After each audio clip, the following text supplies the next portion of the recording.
Well, now my title is I'm the executive director of Justice for Justice. Okay. Um, and it's basically a spinoff of the NAACP Youth Council of 1967 to the present. Okay. Well, there's a big gap there between 1967 and Well, 2011. I think we kind of aged in between. Well, tell me about the civil rights activities in which you participated in the 60s. God, I started off as a young person with a mother that was very active in civil rights, and I followed in her footsteps, where I marched from Selma to Montgomery with her, and really didn't understand what was going on until she said, "This is something that you must do." And I got involved, and I've been involved ever since. Well, okay. I think it's a signal. Mm. It's the alien. Grandkids? Oh, I've got a host of grandchildren. How many? About I've got a total of 9 altogether, and I have 3 great grand. Oh my goodness. Yeah. Do you do babysitting? No, no, don't. I don't do babysitting. No, they come visit and they go home. That's the way it should be with grandchildren. Well, let's go back to talking a little bit about when you began participating in marches. You said you followed in your mother's footsteps. How old do you think you were at the time? Well, I think I had to be about maybe 10. I might have been 10, somewhere right around in there. You know, I come from a history of, I guess you'd say, civil rights struggles. Um, my father and my grandmother on my father's side um, were a part of when segregation was really segregation. And my grandfather's father spoke to a white girl, and for speaking to her, he was killed. And he was made, my father and grandmother mother was made watch as they ran a tractor back and forth over him until he was level with the ground. And I made her a promise, I made him a promise um, that I would continue to fight for civil rights as long as I could continue to walk. And he was proud of me when I got involved in the 60s demonstration and with walking and marching and demonstrating for open housing and during the school boy boycott, well, the school boycott um, demonstrations. He was very proud because he said I was doing something and he wasn't able to do. And that gave me strength to just keep going, keep walking. Now, some of the marches were around 1967, 68, 69. Hmm. You were older than 10 by then. Oh yeah, I had to be about maybe 16. I had to be right around there. Since you started so young, do you remember ever being afraid? Oh yeah. Oh yeah. I think one of the biggest fears I ever encountered was the night that we walked across the 16th Street Viaduct, and that was for open housing. And I remember us as we crossed to the other side and getting hit with an egg. And we didn't know if we were going to make it back across that bridge. I think that was the scariest moment of my life. And when we did get to where we could get back across that bridge, I said, unless there are a lot of us to go, I'm not going across that bridge again. But it seemed to wake people up to say, it's time that we get up and we all take that stand or that walk to go across that bridge. Gave me a little more courage. When you cross that bridge now, what do you think of? I think of the sacrifices that we made going across that bridge and the difference that we made, that it was worth the walk, because now people are able to live where they want to live.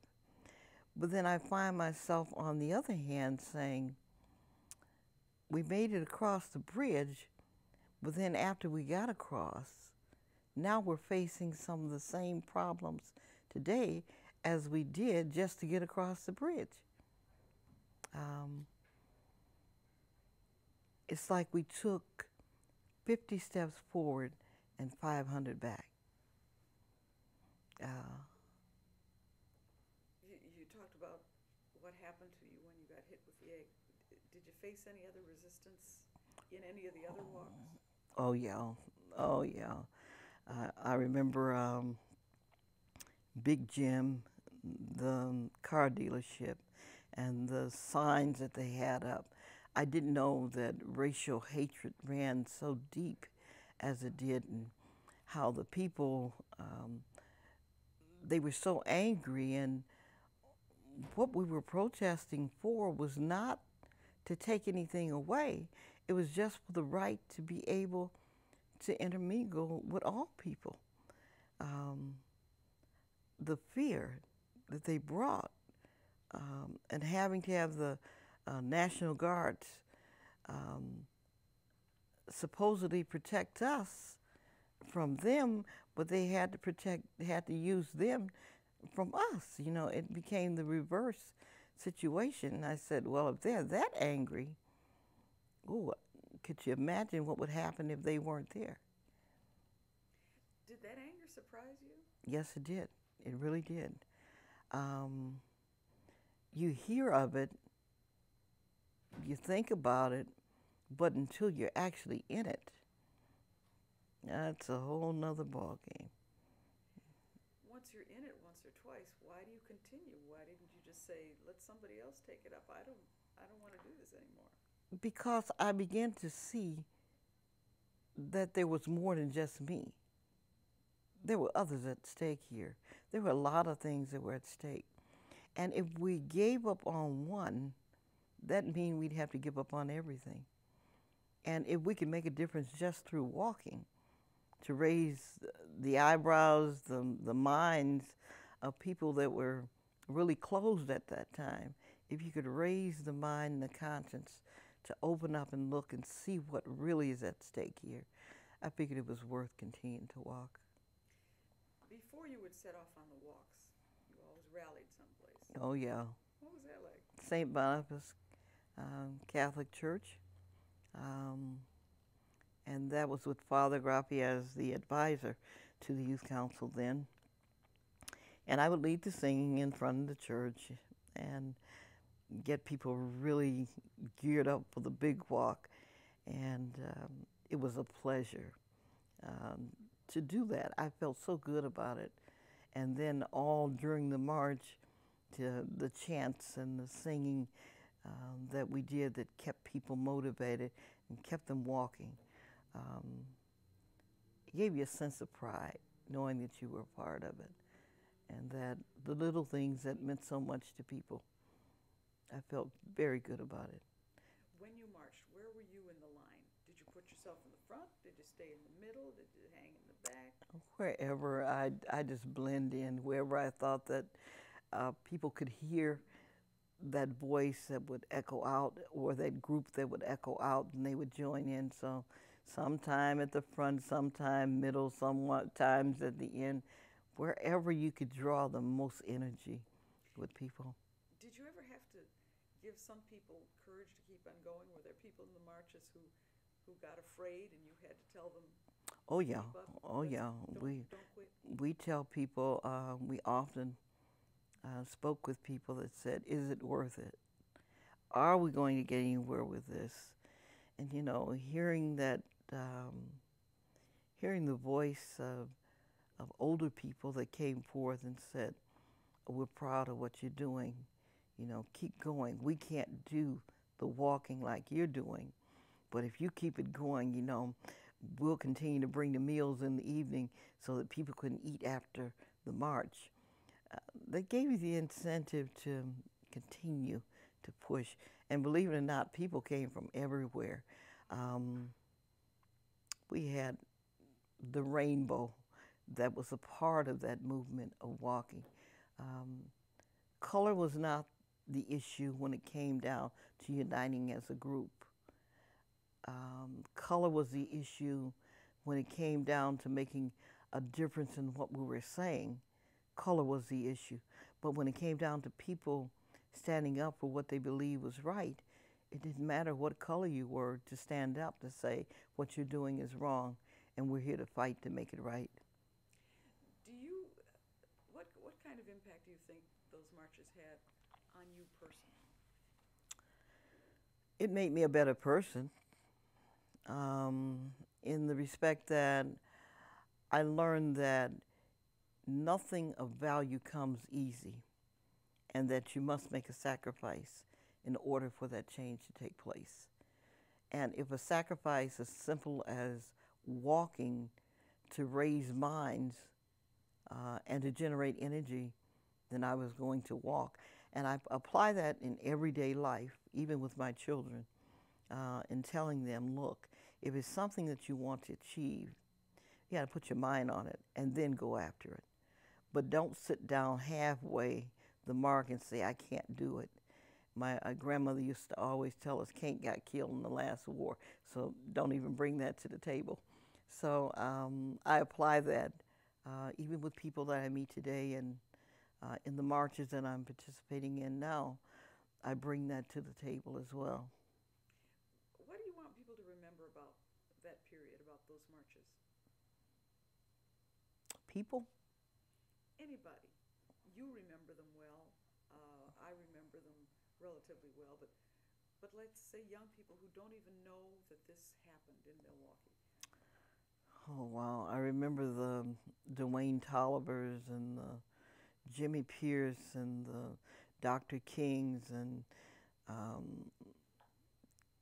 the Jose Williams and, of course, my favorite buddy, Dick Gregory, and all those people that came out.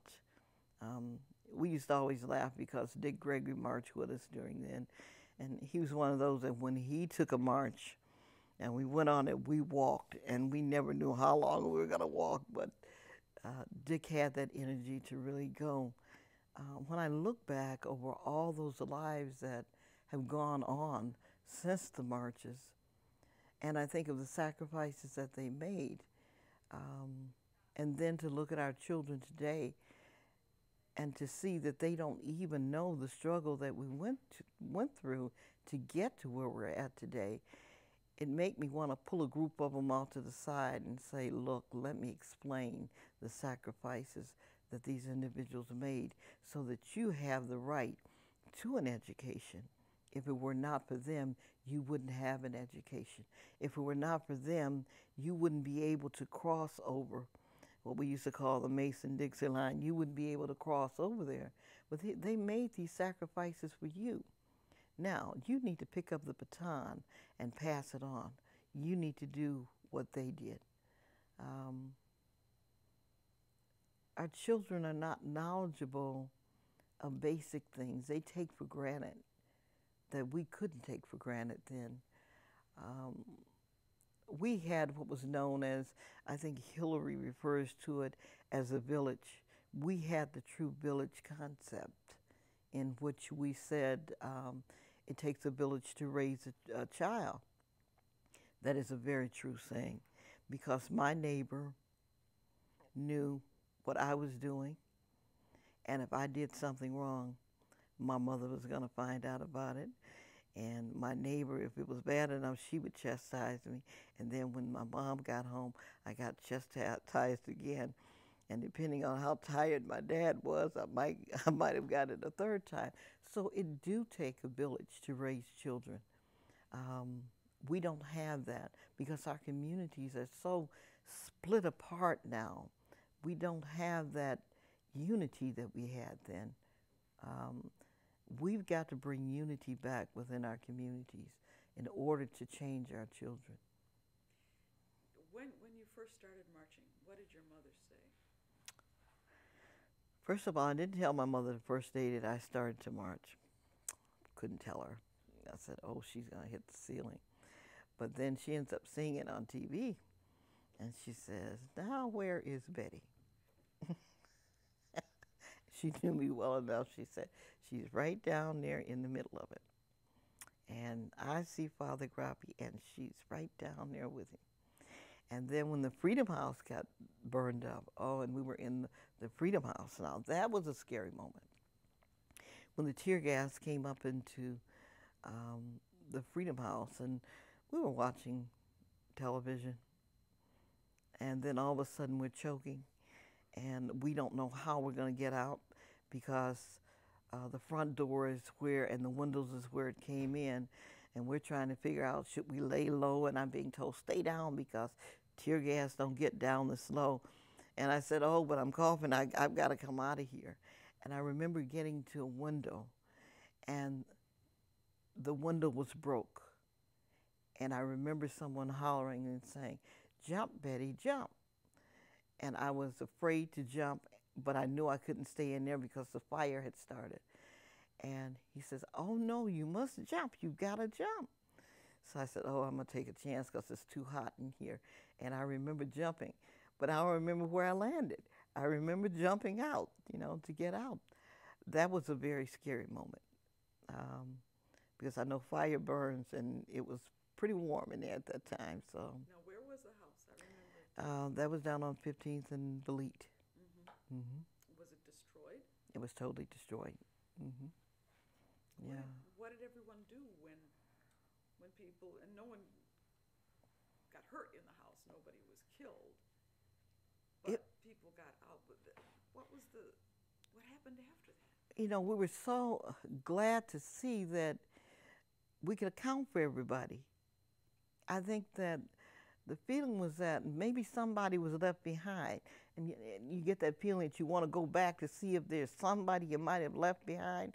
But then you're saying, well, no, I see everybody's here, but there just could have been somebody else that was left behind.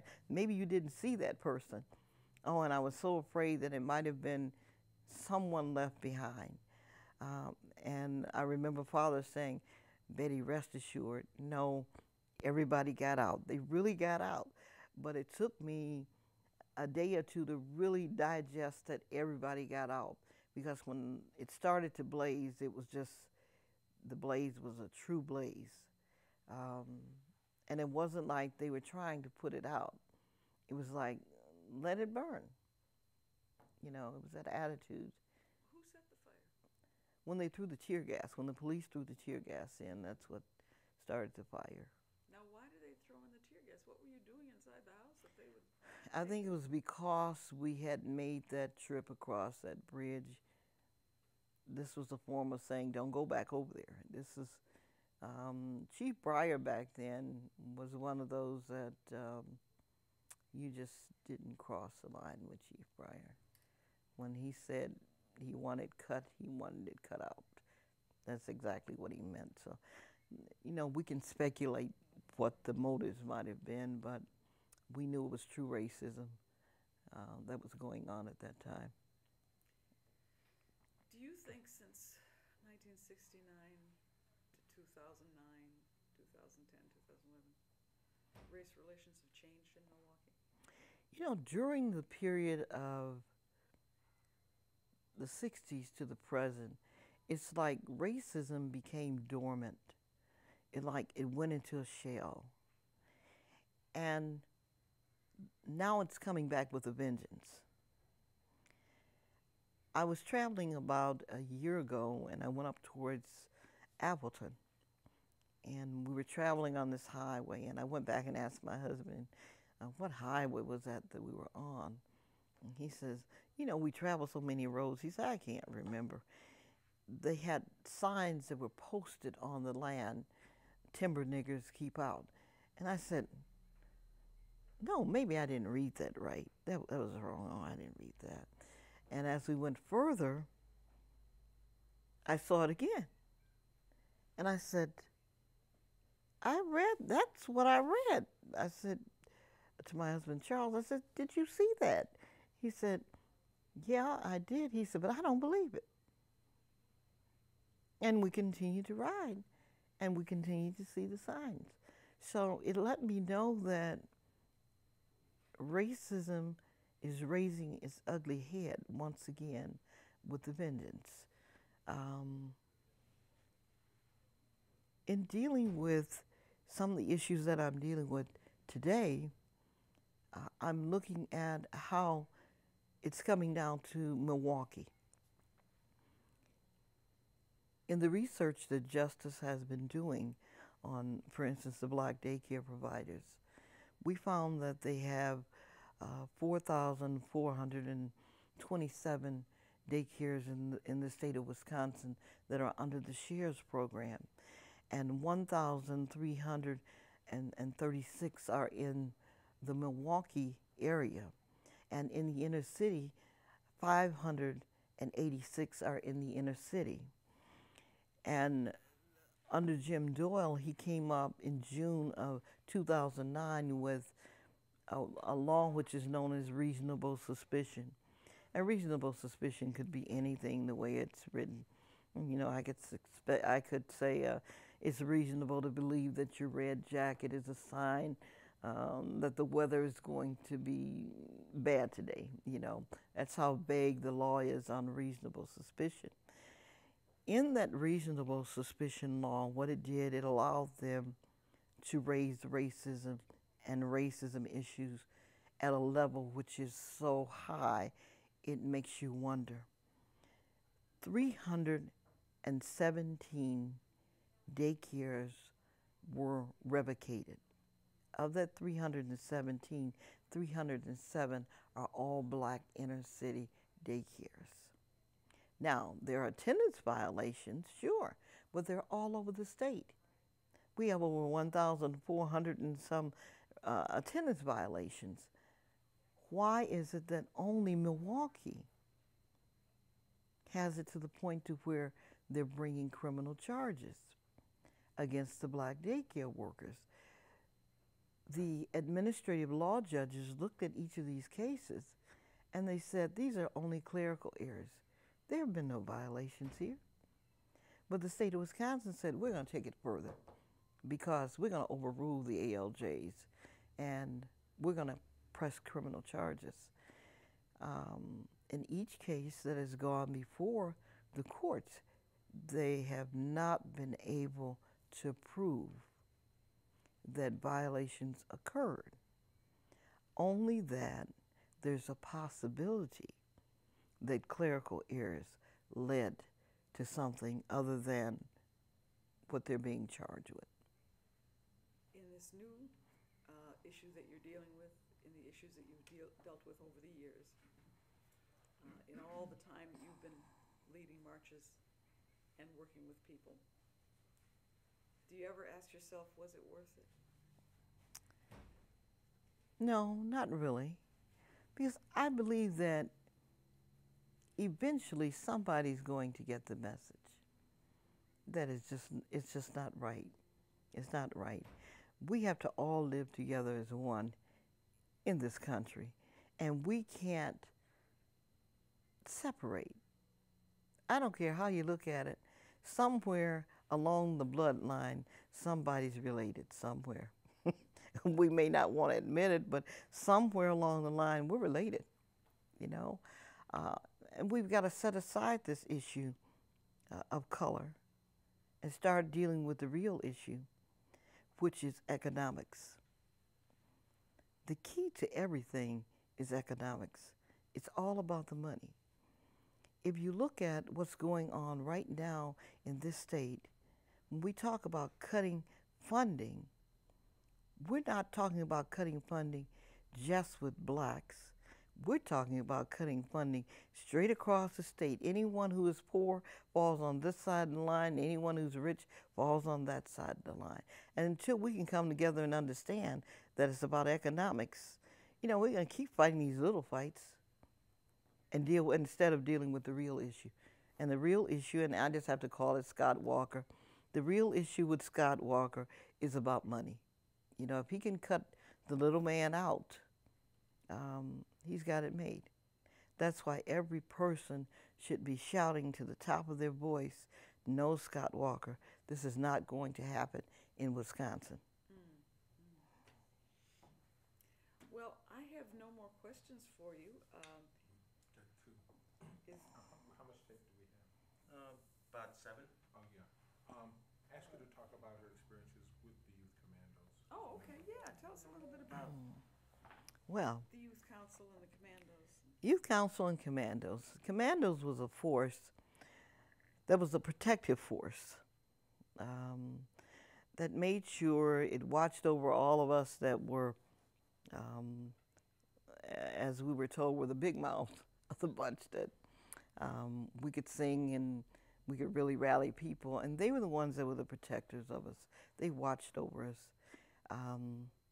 We would sit down, plan strategy, and then we turn it over to the commandos to decide how we'd achieve that goal that we would be going after. So we worked as a family unit. But they didn't necessarily have any police training or any No. tactical training. How did The, they do it? the training they had, they were men. They were men first. Men that were protectors. They were fathers. They had their children on the lines. They were a force to be reckoned with, in respect that they had a lot of respect for the mothers and the women of the group. So with being those protectors that watched over us, they were quick to say, no, this is not going to happen.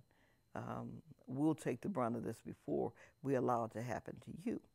So when we get in a confrontational situation, commandos would step out front. They were that barrier, that wall that was between being hit and hurt and not. I remember being arrested on Wisconsin Avenue and being taken to jail. And when I got down there, I remember being put in a room, and I remember being whooped with a rubber hose across my legs. And I think that's another reason why I have problems with him right today. But I remember being whooped, and I remember being told, now tomorrow we don't want to see you out here, because if we see you out there, you think today is something, wait until tomorrow. And I remember going back, I remember when Father and Bill Coffey, who was the attorney, got me out of jail, and I remember them talking to me and telling me, well, Betty, this is just part of what goes on behind closed doors. I remember the commandos being so angry at the fact that, you know, they had taken me down and the changes I had gone through. But what did they do? Because I can remember them being portrayed as sort of militant and something to be feared. You know, that was a portrayal, and I think they got it twisted. They got it twisted in this way, is that we had a force that was going on here that was a very militant force, but it was not the commandos. We had,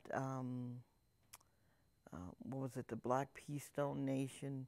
You had, we had all different facets that were out there. But the commandos was a different force completely. And that force was that of a protector. I think people confuse the two. I don't think anyone really feared the commandos. Anyone marching did not fear the commandos. Maybe the fear came from the other side. It came from the other side. Exactly. Talk about the youth council? Or? Just a little bit, yeah, in your participation in that. What did you do in the Youth Council? I led singing in the youth council. Everybody had a little role that we played. Some were advisors with the advisor. Father Grappi was an advisor. And then we had the president of the youth council, who was an advisor. And the two would confer and talk, and they strategize and tell us different things that they didn't feel that we should do or we should say, and how we need to tone things down or we need to speed things up. So having set in that posture to sit and being told, now look, Betty, when we get ready to go, we want you to get in line and we want you to start chanting off, get this going, because we really got to get people geared up, because this is going to be a long walk tonight. I knew I had to really get it together because long walk, you know, that voice would give out after so long of a time. Do you remember any of those songs? Oh God, there's so many. Um, What's the one you started your marches with? um, this little light of mine, I'm gonna let it shine. Um, Sing it. Let me hear. You got a voice for it? this little light of mine, I'm gonna let it shine. Oh, this little light of mine, I'm gonna let it shine. This little light of mine, I'm gonna let it shine. Let it shine, let it shine, let it shine. Shine it on the world. I'm gonna let it shine. Shine it on the world. I'm gonna let it shine. That was basically one that we started off with it. And people would join in and sing with you? Oh, everybody would join in. We had different chants that we even made up. There was one, "Which side are you on, boy? Which side are you on?" And people would join in because we weren't just challenging, we were challenging our own people. It went, "Which side are you on, boy? Which side are you on? Everybody now, which side are you on, boy? Which side are you on?" It was sending a message that you have to join either to be on the way or in the way. Well, thank you. Thank you very much. All right. Anything else you want to talk about? Thank you. That was just the thing I wanted to ask about. You got to it. All right. All right. People died for these rights.